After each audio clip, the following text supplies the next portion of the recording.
a nuclear city.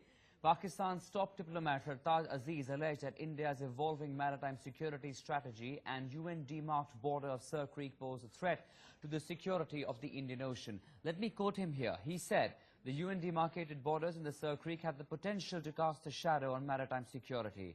India's evolving expansionist maritime security strategy is a cause of concern for the peace in the Indian Ocean." Aziz urged regular dialogue between stakeholders on security and safety of the region and offered that Pakistan was ready and willing to expand contribution for ensuring a peaceful Indian Ocean region. The undemarcated borders in Sir Creek have the potential to cast a shadow on maritime security. With 95% of Pakistan trade taking place through sea, we are heavily dependent on a tension-free Indian Ocean. So now Pakistan tries to attack India with taking a cue from what's happening at Sir Creek, actually saying that India is trying to adopt the expansionist policy when it comes to Sir Creek. But this bizarre claim of Pakistan coming just a week after we heard the top leadership there in Pakistan saying that India is actually building a nuclear city. So time and again we are seeing such bizarre claims that are coming in from Pakistan, trying to attack India and trying to embarrass really. But the fact is it only continues to backfire on Pakistani establishment because they have no proof. They continue to make such claims with no proof to actually say that India is indulging in expansionist policy or perhaps is building a nuclear city. Once again, Pakistan, they're coming out with this bizarre claim of how India is trying to meddle into affairs. Now, time is to India to hit back. How will India respond to all of this at this point of time? Because constantly, Pakistan continues to provoke India with these very bizarre claims. Let's go across to our foreign affairs editor, Geeta Mohan, joining us with further details. Good morning, Geeta. We're looking at how Pakistan continues to make these bizarre claims, and once again, with no proof. Well, absolutely. This isn't the first time that Pakistan is blaming India. Akshay, we've seen this in the past as well, and this is only a reiteration of what Pakistan's stand really has been, and how Pakistan has been trying to explain its own self when it comes to their own nuclear plans and programs that have been absolutely not in line with the international norms. And Sartaj Aziz now accusing India of an expansionist maritime security strategy is only because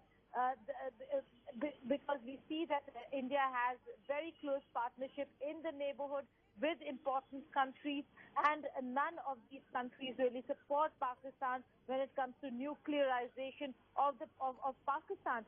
And while Pakistan is coming out and accusing India of nuclearization of the Indian Ocean, it seems like right now, by the support, the unflinching support of China, Akshay, it is Pakistan that has continued to remain unapologetic of its own expansionist, or for that matter, nuclear programs that do not fall in line with the international norms, and the proliferation record, the dismal proliferation record that Pakistan really has. Okay, Geeta, request you to stay with us. Brigadier Mahaningam joining us over the telephone line. Good morning, Brigadier. Your thoughts on these bizarre claims that continue to come from Pakistan? This time we're looking at Sartaj Aziz saying that India's maritime strategy in Indian Ocean is expansionist. That's what Pakistan alleges, speaking in lieu of what's happening at Sir Creek in Gujarat, saying that this is going to be a threat to the Indian Ocean region. See, actually, Sartaj Aziz is just preempting what China is intending to do in the Indian Ocean by establishing its base in Gwadar, as also at Djibouti. So this must be, you must be quite aware that as far as China is concerned, it has already provided certain naval assets to Pakistan to be placed at Gwadar. And also it has got a base established at Djibouti. The point is that China must have instructed Pakistan to start this debate, because as of now, we are not quite sure whether the Chinese have a nuclear submarine placed. We are not quite sure whether the Chinese have a nuclear submarine placed right in the Indian Ocean or not. The point is that as far as I can see, this is an effort by Chinese to bring about their naval assets into Indian Ocean, as Okay. China intends to sort of block US and neutralize US efforts in Indian Ocean. Therefore, this is actually an effort by China, Pakistan combined to militarize the entire Indian Ocean region, which is not in the interest of either India or of any other countries of the Indian Ocean region. Right, but Brigadier Mahalingam, also important to note that on what occasion really Sartaj Aziz was saying this. He was addressing this in a press conference in an event which was Strategic Outlook in the Indian Ocean Region 2030 and Beyond, Evolving Challenges and Strategies. Do you believe he actually made this comment only to play to the galleries over there? Because we understand that bashing India is something that Pakistan loves to do, and that's the only agenda it really has, instead of developing itself on several fronts. Absolutely. Not only, the point is that it is not only merely to bash India bashing as I call it, Yeah. but it is also to defend the Chinese placing its naval assets in Gwadar port. In fact, the Pakistan has all along been saying that Gwadar is not to be militarized. So has been Beijing saying so. Now that the Chinese have already placed certain assets, and some assets are likely to come, this is a preempting of what is going to happen, and Pakistan knows for sure India is going to bring up this issue in the world. Right. Forum Brigadier, and just taking a cue from what else Sartaj Aziz said, and I want to quote him here. He said, we need a strategy that is integrated, intersectoral and multidisciplinary. In a way, only exposing when it says integrated. Like you are pointing out all along this conversation, this is not just Pakistan speaking, this is Pakistan speaking on behest of China and giving that shield, giving that protection to China to try and further interfere where the Indian Ocean is concerned. And that's why we see this comment coming in. We need a strategy that is integrated, intersectoral and multidisciplinary. Absolutely. Integrated for what purpose? Let's Absolutely. understand this quite clearly. What threat has Pakistan has in the Indian Ocean region?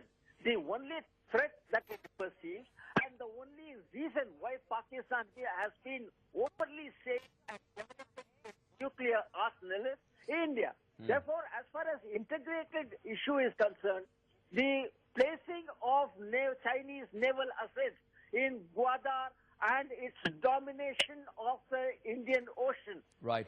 against India, as also that of the U.S. efforts, Right. Must be seen in that light. And Right. remember that our western coastline, entire lot, is highly vulnerable to any Chinese or the integrated sort of assets of China and Pakistan roaming around in the western coast of Indian Ocean. Right. Brigadier Mahalingam, request you to stay with us. We do have with us over the phone line Commodore Bhaskar, maritime expert, joining us. Thank you very much, Commodore, for coming in. Your thoughts on these claims that are coming in from Pakistan, quite bizarre in nature, where Sartaj Aziz has accused India of having an expansionist maritime security strategy, and he was speaking of specifically in terms of Sir Creek in Gujarat. I would say that Mr. Sartaj Aziz's remarks are, in a way, predictable, because Pakistan has often used any international forum to draw attention to the nuclear domain and also hint at a certain degree of crisis potentially building in the region over the nuclear issue.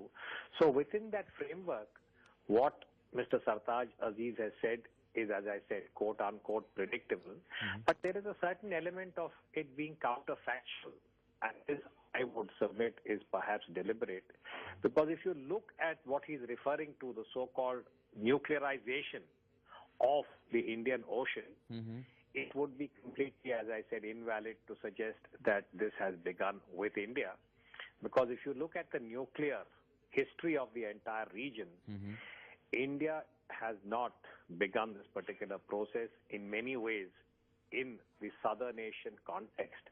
The nuclearization begins with China, subsequently China's support to Pakistan in the late 1980s, And the fact that Pakistan, with Chinese support, was using this particular capability to increase its ability to engage in terrorism is at the core of the story. And Mr. Aziz, like many other Pakistani interlocutors, chooses not to accept this particular factual recall. And they raise this bogey of India and its so-called expansionist agenda. So I think we in India must be aware of what I would call as the facts of the case. Right. Comrade Bhaskar, thanks very much for joining us for a moment. Brigadier Malingam, appreciate you joining us as well with your points of view on this latest claim coming in from Pakistan.